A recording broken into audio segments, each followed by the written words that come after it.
नमस्कार दोस्तों, स्वागत है आप सभी साथियों का एक स्मार्ट स्टडी पर। साथियों, आज हम लोग इस वीडियो में देखेंगे जीके जीएस के टॉप 50 क्वेश्चंस। और साथियों, ये क्वेश्चन आपके एसएससी जीडी एग्जाम 2023 के लिए एक्सपेक्टेड क्वेश्चन है। देखो, अभी 10 से लेकर 17 जनवरी तक जो पेपर हुआ है साथियों एसएससी जीडी का, 24 शिफ्ट अभी तक हुए हैं। ठीक है, 24 शिफ्टों में जो पेपर हुआ है वो सारा क्वेश्चंस मैंने करा दिया है। चैनल के अंदर आपको मिल जाएंगे कौन कौन से क्वेश्चंस पूछे गए हैं। उन्हीं के अकॉर्डिंग इस वीडियो में आज 50 एक्सपेक्टेड क्वेश्चंस देखेंगे जीके और जीएस के। तो कंप्लीट देखिएगा। सभी साथी वीडियो को लाइक कर दीजिए, अपने सभी दोस्तों के साथ शेयर कर दीजिएगा और नए साथी जितने भी है चैनल को सब्सक्राइब करके बेल आइकन को ऑन कर लेना। साथियों, जिनका पेपर अभी नहीं हुआ है उनके लिए बहुत ही इंपॉर्टेंट ये वीडियो है, क्योंकि सारा ही क्वेश्चन एक्सपेक्टेड है। ये क्वेश्चन जो है आपके एसएससी जीडी 2023 के एग्जाम में जरूर पूछा जाएगा। जिनका अभी पेपर नहीं हुआ है उनके लिए बहुत ही इंपॉर्टेंट वीडियो है। तो चलिए शुरू करते हैं साथियों। बिल्कुल वही लेवल के क्वेश्चन मैंने लिया है जिस टाइप का क्वेश्चन अभी आपसे पूछा जा रहा है। तो देखिए, पहला क्वेश्चन है आज का हमारा, उदय शंकर किससे संबंधित है। ये क्वेश्चन बहुत ही इंपॉर्टेंट है और साथियों एसएससी के एग्जाम में कई बार ये क्वेश्चन पूछ चुका है। तो देखिए, उदय शंकर का संबंध है साथियों नृत्य से। ठीक है, नृत्य। Option number A right answer आएगा। देखिए, इनके बारे में बता दें कि भारत में आधुनिक नृत्य के जन्मदाता भी इन्हीं को माना जाता है, उदय शंकर को। ठीक है, भारत में आधुनिक नृत्य के जन्मदाता और एक विश्व प्रसिद्ध भारतीय नर्तक एवं नृत्य निर्देशक यानी कोरियोग्राफर भी रह चुके हैं, आपको याद रखना है। ठीक है, चलिए अगला क्वेश्चन है, कौन सा सिंधु सभ्यता का स्थान अब पाकिस्तान में है। तो साथियों देखिएगा, इनमें से कौन सा सिंधु सभ्यता का स्थान है जो पाकिस्तान में है। तो याद रखिएगा साथियों, हड़प्पा। ऑप्शन नंबर ए आपका राइट आंसर हो जाएगा। हड़प्पा की खोज सन 1921 ईस्वी में किसने करी थी। तो याद रखिएगा साथियों, दयाराम साहनी ने। ठीक है, अगला क्वेश्चन है, भारत का राष्ट्रीय पुष्प क्या है, यानी भारत का राष्ट्रीय फूल क्या है। तो वेरी इंपॉर्टेंट क्वेश्चन है, सिंपल सा क्वेश्चन है, आपको याद रखना है कमल। आज का अगला क्वेश्चन है हमारा, गुरुत्वाकर्षण की खोज किसने की थी। तो देखिए, गुरुत्वाकर्षण की खोज किसने की थी, सिंपल सा क्वेश्चन है, याद रखना है साथियों न्यूटन ने। आज का अगला क्वेश्चन है हमारा, भारतीय मानक समय आधारित है किस पर। बिल्कुल क्विक रिविजन करिए साथियों, आप लोगों का आत्मविश्वास जो है, कॉन्फिडेंस जो है आप लोगों का पेपर से पहले इस वीडियो में चरमोत्स बिल्कुल ऊपर तक ले जाएगा। आप लोगों का जो कॉन्फिडेंस लेवल है बिल्कुल देखिएगा। इस क्वेश्चन का राइट आंसर क्या है, भारतीय मानक समय आधारित है साथियों, याद रखिएगा 82.5 डिग्री पूर्वी देशांतर पर, यानी राइट आंसर आएगा ऑप्शन नंबर ए। याद रखना 82, देखिए 82.5 डिग्री आपको याद रखना है। ठीक है, 82.5 डिग्री पूर्वी देशांतर पर। चलिए आज का अगला क्वेश्चन है हमारा, कौन सा राज्य है जो भारत के सबसे पूर्वी भाग पर स्थित है। तो याद रखना है साथियों, भारत का वह राज्य जो सबसे पूर्वी भाग पर अवस्थित है या स्थित है, तो वह है अरुणाचल प्रदेश। ऑप्शन नंबर ए आपका राइट आंसर है। अरुणाचल प्रदेश की राजधानी ईटानगर है और वर्तमान में अरुणाचल प्रदेश के सीएम कौन है। तो याद रखिएगा साथियों, पेमा खंडू जी।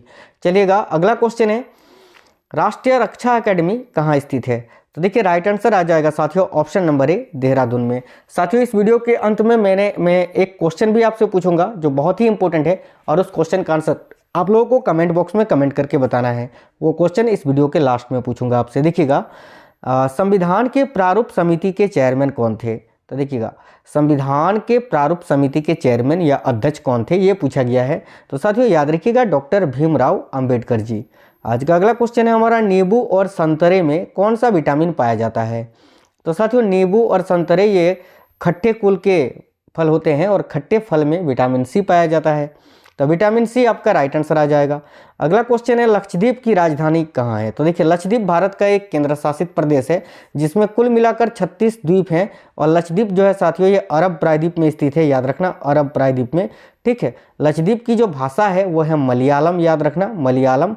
और लक्षद्वीप की राजधानी है साथियों Kavaratti. Option number A right answer आएगा।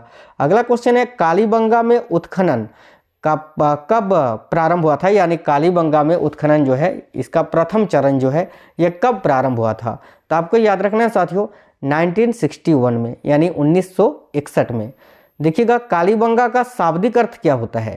तो साथियों देखिए, कालीबंगा का शाब्दिक अर्थ होता है काली चूड़िया। क्या होता है, काली चूड़िया।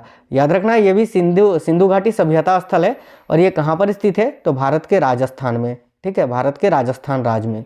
अगला क्वेश्चन है हमारा, कालीबंगा सभ्यता कितने वर्ष पुरानी है। तो देखिए, ये साथियों ये कौन सी सभ्यता से जुड़ी है? सिंधु घाटी सभ्यता से। और सिंधु घाटी सभ्यता आज से लगभग 5000 वर्ष पुरानी है। तो option number C right answer आएगा। अगला क्वेश्चन है हमारा, अर्जुन पुरस्कार की शुरुआत किस वर्ष हुई थी? तो देखिए अर्जुन पुरस्कार की शुरुआत साथियों 1961 से हुआ था। Option number C right answer आएगा। अगला क्वेश्चन है आज का, भारत में राष्ट्रीय आय का आकलन सबसे पहले किसने किया था? तो साथियों आपको याद रखना है, भारत में राष्ट्रीय आय का आकलन सबसे पहले दादा भाई नौरोजी जी ने किया था। इनको भारत का वयोवृद्ध व्यक्ति बोला जाता है, यानी the grand old man of India. आज का अगला क्वेश्चन है हमारा, WTO, ठीक है, वर्ल्ड ट्रेड ऑर्गेनाइजेशन, देखिएगा WTO का मुख्यालय कहाँ स्थित है? तो साथियों आपको याद रखना है ये जिनेवा में स्थित है। जिनेवा कहाँ है? तो स्विट्जरलैंड में। अगला क्वेश्चन है देखिएगा, मुद्रा आपूर्ति किसके द्वारा नियंत्रित की जाती है? तो साथियों याद रखना है मुद्रा आपूर्ति जो है ये भारतीय रिजर्व बैंक के द्वारा नियंत्रित की जाती है, यानी RBI के द्वारा। अगला क्वेश्चन है हमारा, भारत में सबसे ऊंचा जलप्रपात कौन सा है? तो देखिएगा भारत में सबसे ऊंचा जलप्रपात है जोग जलप्रपात, और ये शरावती नदी पर स्थित है। याद रखना है शरावती नदी पर। कहाँ पर है? तो साथियों भारत के कर्नाटका राज्य में। चलिए इसको गरसोप्पा के नाम से भी जाना जाता है, याद रखिएगा गरसोप्पा, ठीक है। अगला क्वेश्चन है देखिएगा, जूट उत्पादन में सबसे प्रचुर प्रदेश कौन सा है? तो देखिएगा जूट उत्पादन में सबसे प्रचुर प्रदेश है साथियों अभी वर्तमान में भारत का याद रखिएगा पश्चिम बंगाल। और पूरे विश्व में पूछे कि पूरे विश्व में जूट का सबसे अधिक उत्पादन कहाँ होता है? तो साथियों याद रखना है बांग्लादेश, ठीक है। देखिए अगला क्वेश्चन है, निम्नलिखित में से कौन से देश पाक स्टेट से जुड़े हुए हैं? तो साथियों पाक स्टेट या पाक स्टेट से जुड़े हुए हैं साथियों भारत और श्रीलंका। याद रखिएगा option number B right answer आएगा। आज का अगला क्वेश्चन है, भारत में किस राज्य को चावल का कटोरा कहा जाता है? तो बहुत ही इंपॉर्टेंट क्वेश्चन है, आपको याद रखना है साथियों आंध्र प्रदेश को। Option number B right answer है।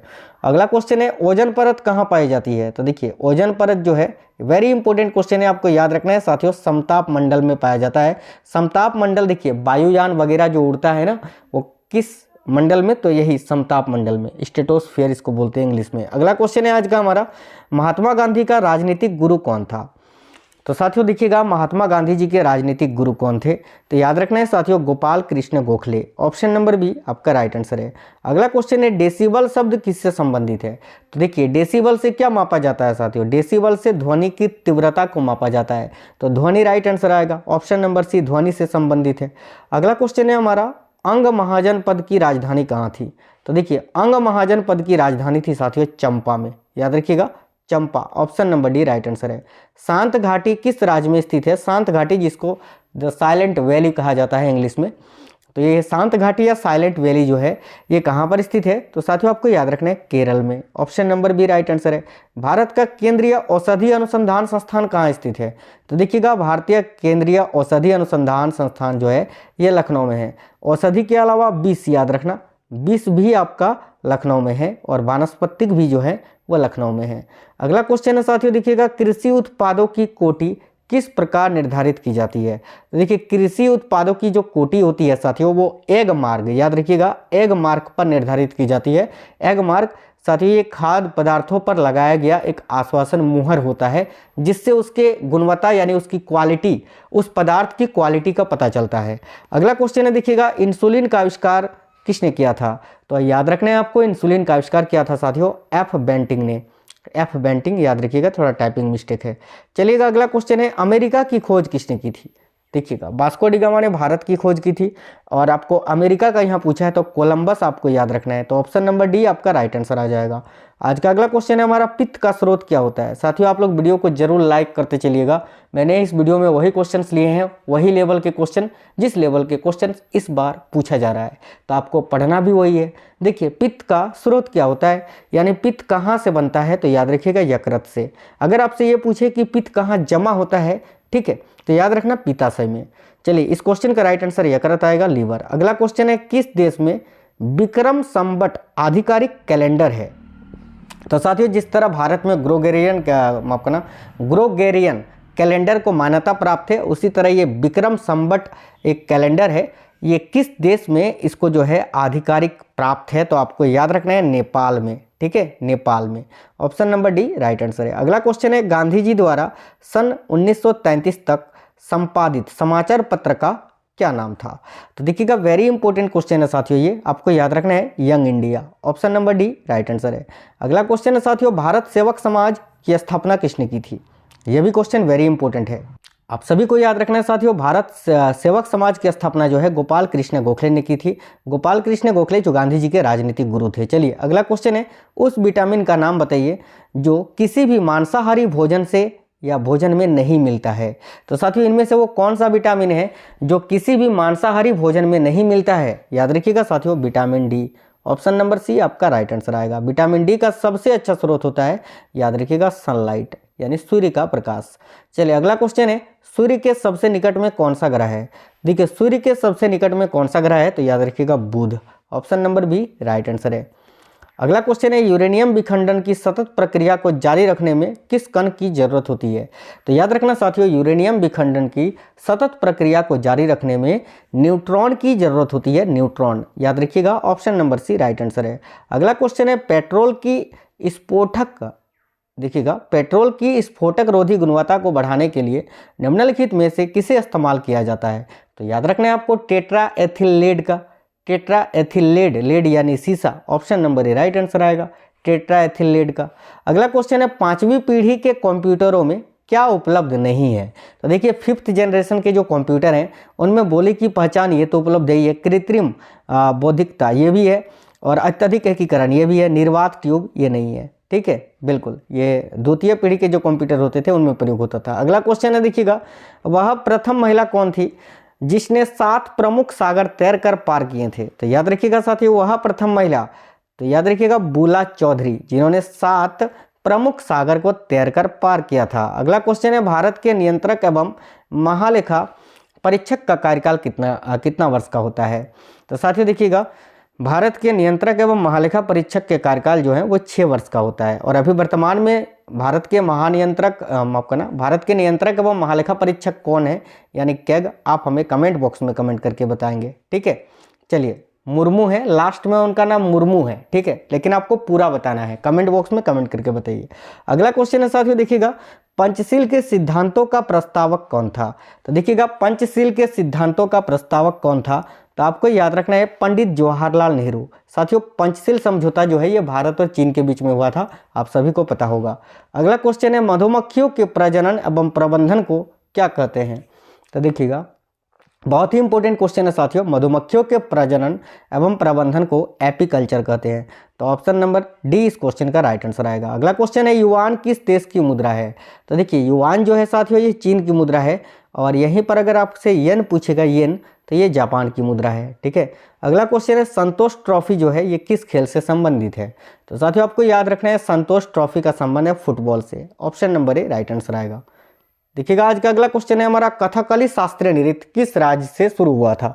यानी कथकली शास्त्रीय नृत्य जो है साथियों ये किस राज्य से संबंधित है? आपको याद रखना है केरल से। Option number D right answer है। अगला क्वेश्चन है, सबसे अधिक अपवर्तनांक वाला आंख का अंग कौन सा है? यानी आंख का वह अंग जिसमें सबसे अधिक अपवर्तनांक होता है। तो याद रखना है आपको lens. Option number A right answer आएगा। अगला क्वेश्चन है, जोजिला दर्रा ये किसको किससे जोड़ता है? देखिएगा, जोजिला दर्रा जो है साथियों जम्मू कश्मीर में स्थित है, जो श्रीनगर को लेह से जोड़ता है। Option number A right answer है। आज का अगला क्वेश्चन है हमारा, निम्नलिखित में से कौन सा स्थान है जो भारत में पुर्तगालियों का मुख्यालय था? देखिएगा, वह स्थान भारत का जहां पर पुर्तगालियों का मुख्यालय था, तो याद रखिएगा Goa. Option number A right answer है। आप सभी साथियों को याद रखना है, भारत को आज़ाद मिलने के बाद भी जो है गोवा पुर्तगालियों के अधीन बना रहा। गोवा को पुर्तगालियों से 1961 में आज़ादी मिली थी, आप सभी साथियों को याद रखना है। अगला क्वेश्चन है, निम्नलिखित में से किसको आरसीबी का कब्रिस्तान कहा जाता है? तो साथियों आरबीसी का कब्रिस्तान जो है, रेड ब्लड सेल, इसका कब्रिस्तान कहा जाता है, आपको याद रखना है प्लीहा को। ऑप्शन नंबर बी आपका राइट आंसर आएगा। इस साथ ही ये 50 क्वेश्चन हमारे कंप्लीट हो गए हैं। आपको इस क्वेश्चन का आंसर जो है कमेंट बॉक्स में कमेंट करके बताना है कि विक्रमशिला विश्वविद्यालय का संस्थापक कौन था? देवपाल, हर्षवर्धन, शशांक या धर्मपाल? इन चारों में से ही एक आंसर आएगा। आप लोग सभी साथी कमेंट कर दीजिए इस क्वेश्चन का राइट आंसर क्या होगा। ये वीडियो कैसा लगा है साथियों? उम्मीद है कि बहुत ही अच्छा लगा होगा। अगर अच्छा लगा है तो सभी साथी अपने सभी दोस्तों के साथ शेयर कर दीजिए, वीडियो को लाइक जरूर कर देना। नए साथी अगर कोई भी आए थे तो चैनल को सब्सक्राइब कर लीजिए, बगल में बेल आइकन को ऑन करके ऑल पे जरूर क्लिक कर लेना, तभी आपको सारे क्लास की नोटिफिकेशन आएगी। तो मिलते हैं नेक्स्ट वीडियो में, तब तक स्वस्थ रहे। ऑल द बेस्ट सभी को। जय हिंद साथियों, वंदे मातरम।